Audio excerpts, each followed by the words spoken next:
இன்றைய நிறைவு செய்தியாக இந்த ஆண்டு மார்ச் மாதம் 14ஆம் தேதி ஒரு நீதிபதி வீட்டில் யஷ்வந்த் அப்படிங்கக்கூடிய நீதிபதி வீட்டில் கட்டுக்கட்டாக பணம் இருந்ததை அதை கைப்பற்ற காட்சக்கூடெல்லாம் நம்ம பார்த்தோம் சார். இப்போ அவர் மீது துறை ரீதியான ஒழுங்கு நடவடிக்கை எடுப்பதற்கான முன்னோட்டங்கள் நடைபெற்று வருகிறது. இப்போ அவருக்கு ஆதரவு குரலாக காங்கிரசின் மூத்த அரசியல்வாதியும் எம்பியுமான கபில் சிபல் அவருக்காக ஆதரவு குரல் கொடுத்திருக்காரு. இது பாஜகவின் பழிவாங்கும் செயல், திட்டமிட்ட செயல். இது அவர் ஒரு one of the finest judge அப்படின்னு ஒரு சர்டிபிகேட்டும் அவருக்கு கொடுத்திருக்காரு சார். சரி, எப்படி பாக்குறீங்க? கபில் சிபலுக்கு பேரே ஜீரோ கபில் சிபல்னு பேருங்க. ஏன்னா இந்த ஸ்பெக்ட்ரம் ஊழல் நடக்கும்போது ஜீரோ லாஸ் அப்படின்னா ஒரு ஸ்டேட்மெண்ட் விட்டார்.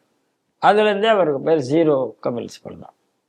ஆனா இந்த கபில் சிபல் நீதிபதியை மிரட்டி இருக்கிறார் என்றால் மிரட்டி இருக்கிறார். 2018 அயோத்தியா கேஸ்ல 2019 எலெக்ஷனுக்கு முன்னால தீர்ப்பு வந்தால் நடப்பதே வேறு என்பது ஓப்பனாக கோர்ட்ல பேசினால்தான் இந்த கபில் சிபல்.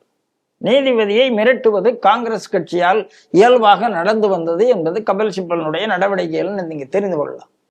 ஆகையினால ஒரு நல்ல தீர்ப்பு வரவேண்டிய அயோத்தி தீர்ப்பு 2019க்கு முன்னால வரலங்க. 2019 மீண்டும் மோடி ஜெயிச்ச பிறகு, ஏன்னா மோடியினுடைய கடைசி 6 மாசம் 2019 18 செப்டம்பர்ல இருந்து 19 மார்ச் வரைக்கும் அரசாங்கமே ஸ்தம்பித்தது. காங்கிரஸ் அப்படி ஒரு வேலையை பண்ணாங்க, நாங்க தான் திருப்பி ஜெயிக்க போறோம் ஏப்ப எல்லா நியாயத்தையும் பண்ணி, ஆனால் ஜெயிக்கவில்லை. ஆனால் ஸ்தம்பித்த வைத்தார்கள். மிரட்டி அத்தனை அதிகாரிகளையும் மிரட்டினாங்க. வேலை பார்க்க கூடாது, நாங்க தான் வருவோம். யாரு பெரிய மிரட்டல் மன்னனாக இருந்து தலைமை தாங்கினார்னா இதே கபில் சிபல். அதனால கபில் சிபலுடைய ரிப்போர்ட் என்பது எப்போதுமே பிளாக்மெயில் ரிப்போர்ட் தான். இவர் நீதிபதியை மிரட்டுவதும் உருட்டுவதும் அவர்களுக்கு வேற ஏதாவது இவரே கொடுத்திருப்பாராங்கிறது நமக்கு தெரியாது. இப்ப யஷ்வந்த் வர்மா வீட்டுல இவ்வளவு நோட்டு இருந்தது என்றால் கபில் சிபல் அவரை கண்டிக்கணுமா, அவருக்கு ஆதரவா வரணுமா?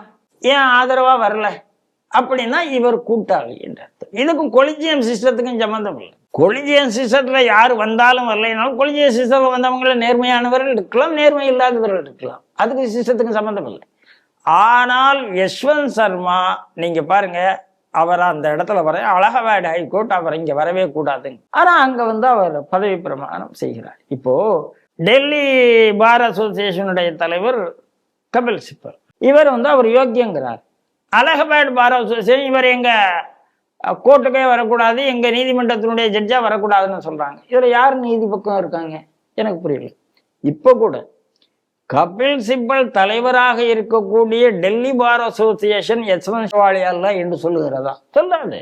கபில் சிபலை அவங்க ஜெயிக்க வச்சதுக்கு 100 காரணம் இருக்கலாம். அது காங்கிரஸ் காரணம் மட்டும் இருக்காது, வேற பல காரணங்கள் இருக்கலாம்.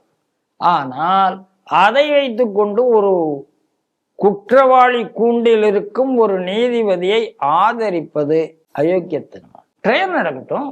அவங்க என்ன சொல்றாங்க, ஒண்ணு நீங்களா போங்க, இல்லைன்னா நாங்க போக வச்சிடாங்க. நீதித்துறையினுடைய மாண்பை காப்பாற்ற வேண்டும் என்று நீதித்துறையே விரும்புகிறது. இப்போ காட் 22 சிச்சுவேஷன் ஆங்கிலத்தில் சொல்லுவார். அப்ப நீதித்துறைக்கு இது ஒரு சிக்கல், தன்னுடைய நீதிபதியை தானே தண்டிப்பதா?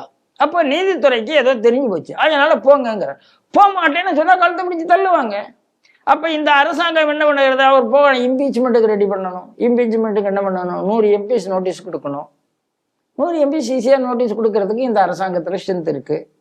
இம்பீச் பண்ணதுக்கு தேவையான மெஜாரிட்டி இருக்கான இந்த அரசாங்கத்துக்கு மெஜாரிட்டி இருக்கு. ஆகையினால அவர் இம்பீச் ஆயிடுவாரோன்னு இப்ப கபில் சிபல் உள்ள வர்றாரு. ஏன் நேற்று வரைக்கும் வரல? அப்போ கபில் சிபலுக்கும் யஷ்வந்த் சர்மாவுக்கும் என்ன தொடர்பு இருக்கு அப்படின்னா, யாரெல்லாம் குற்றம் புரிகிறார்களோ, யாரெல்லாம் இந்த தேசத்துக்கு விரோதா இருக்கிறார்களோ, யாரெல்லாம் ஊழல் பெரியர்களோ அவங்க பக்கம் தான் கபில் சிபல் எப்போதுமே இருப்பாரு. எப்ப கபில் சிபல் யஷ்வந்த் சர்மாவை ஆதரித்துட்டாரோ அப்ப நான் உறுதியாக சொல்லுகிறேன், யஷ்வந்த் சர்மா குற்றவாளி. அதனால இதுல எந்த மாற்று கருத்தும் இல்லை. கபில் சிபல் அவரை டிஃபெண்ட் பண்றது நமக்கு சந்தோஷம். ஏனென்றால் காங்கிரஸ் கட்சி அப்படித்தான் இருக்கும் என்பதை மீண்டும் மீண்டும் நிரூபித்தால் அது நமக்கு நல்லது தானே. கபில் சிபல் இதே நிலைமையில இருக்கட்டும், நாம் அவரை வெளியில தள்ளுறதுங்களா தெளிவாக இருப்போம். இது நடக்கும், மக்கள் புரிந்து கொள்வார்.